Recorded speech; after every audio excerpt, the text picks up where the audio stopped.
So I'm hopping on here to talk a little bit about the UFC antitrust lawsuit that just minutes ago, within the last hour, was announced to be settled. Apparently, they settled the lawsuit on March 13th, a week ago, with the plaintiffs for $335 million.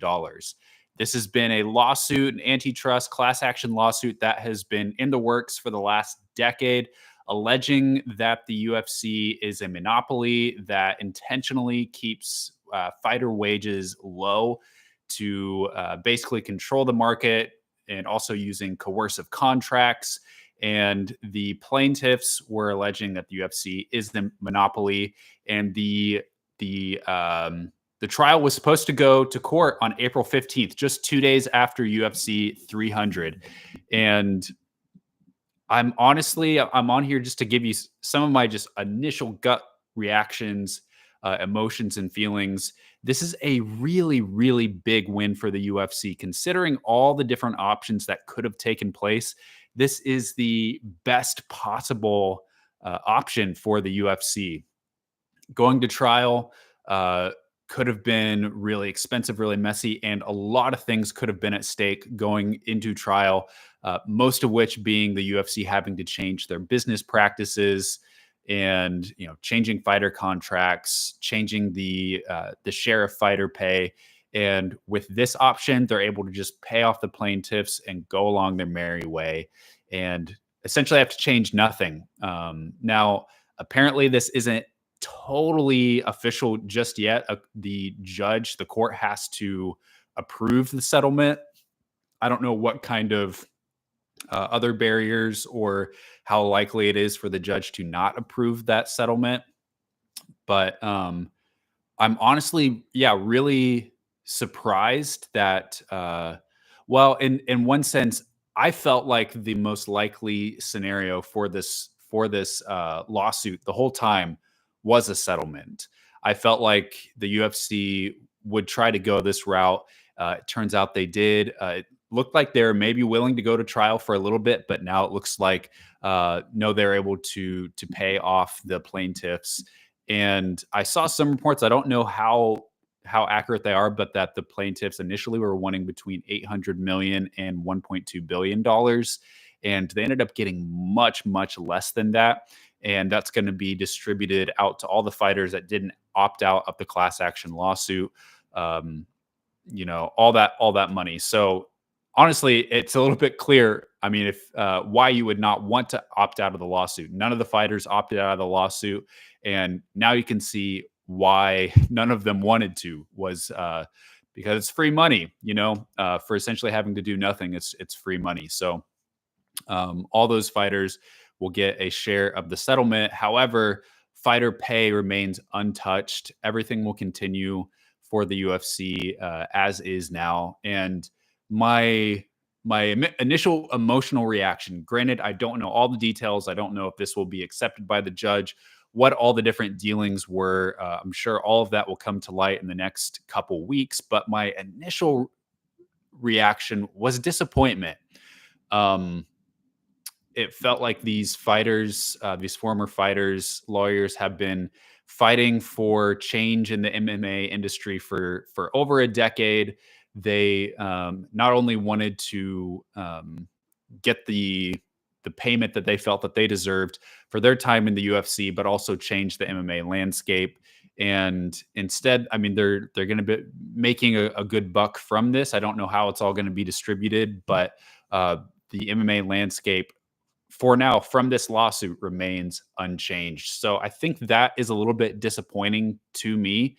And I don't know. It's hard for me to speak from being in that position, what all the different options were, and why they decided to settle on this amount that was actually even a lot less than their initial projections, their initial desires for the lawsuit.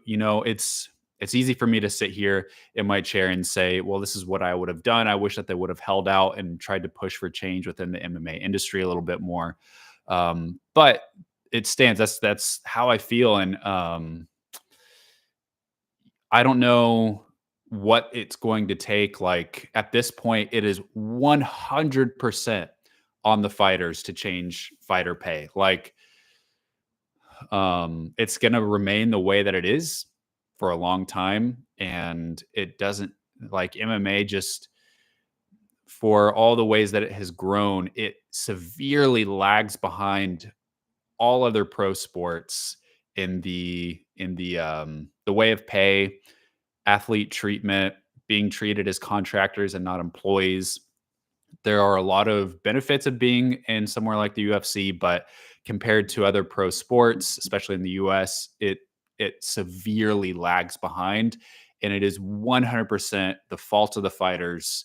It is on them for things to be better. Plain and simple, it's on them now, and I feel like it's going to be a long time before any kind. I mean, this was the like next big hope for them to for their fortunes to improve, and now I mean, it could be a decade again before anything has any kind of chance to gain traction. So yeah, feeling a little bit disappointed about that. I don't know what all the decision making process was to settle for 335 million, but you kind of hoped that this would be something that would improve things for the fighters. If you do want to know more about the class action lawsuit, the whole saga history, John Nash is your guy to to listen to. I would say if you don't know much about the lawsuit before you start posting your opinion on things, go listen to John Nash. If you look up the Hey Not the Face podcast, he just put out a YouTube video, two primers on the class action lawsuit. There is no better resource on the internet to learn about the class action lawsuit, the whole saga and history, than these two videos that he has put out. He has been the foremost expert on the case. Also, people like Eric McGrocken, another great guy to check in with on the lawsuit. But also this decision, this settlement is something that will probably end up probably not what the UFC's competitors or hopeful competitors were wanting. This is something that would have really affected the UFC's business practices, and for organizations like PFL, like One, this is something that they probably were not wanting. So I don't see how this is anything but a 100% win for the UFC, for the defendant. So yeah, I mean, let's keep looking at what kind of things come out from in the next couple of weeks, and yeah, fighter pay is just one of those things that, I mean, we talk about on and on and on and on, and the same questions keep getting asked over and over and over. What's it going to take? And at this point, the only thing that will change it is a union, which the fighters are not have no interest in doing. They've already shown that, and and the other thing is the law. And this was the opportunity for the law to get involved, but it's not going to go that way. And we already we see things over and over and over. I just saw an Instagram post from Maria Agapova, who's been in the UFC for a couple years, saying that she's deeply in debt since she hasn't been able to fight. She hasn't been able to make much money. A UFC fighter who is a UFC fighter for a couple years, struggling to make ends meet. We also just heard from Tyson Pedro saying that he may have to go beat someone up in the parking lot to make ends meet.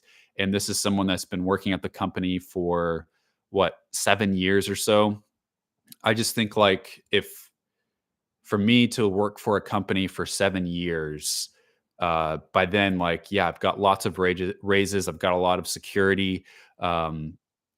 Usually, like, think about, like, in your job, if you've been working for your company for 7 years, are you going to be in that same kind of situation? These are professional athletes at the very highest level.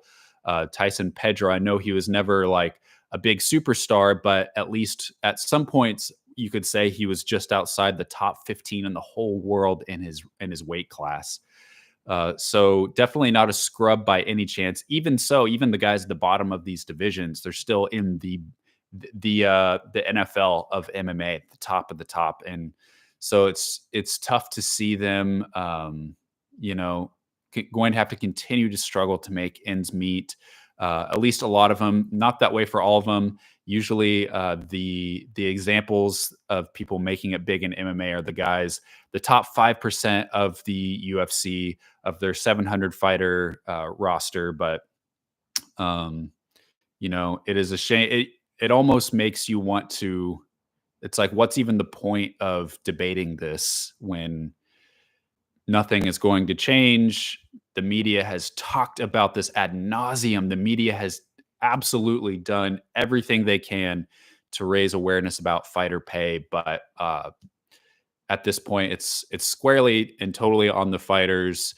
They're it's on them to create a union, which would, I mean, absolutely change things for the better for them, and only hope that that someone can put an effort together that actually goes somewhere. So here's hoping the best for the fighters, for them to be able to, uh, you know, change things for the better for themselves, to make all that that they're owed, for putting their bodies, their health on the line, for giving us, the fans, the media, all this great entertainment. And from then, I don't know what else there is left to say. But the fighter antitrust lawsuit has been settled for now, and there you have it.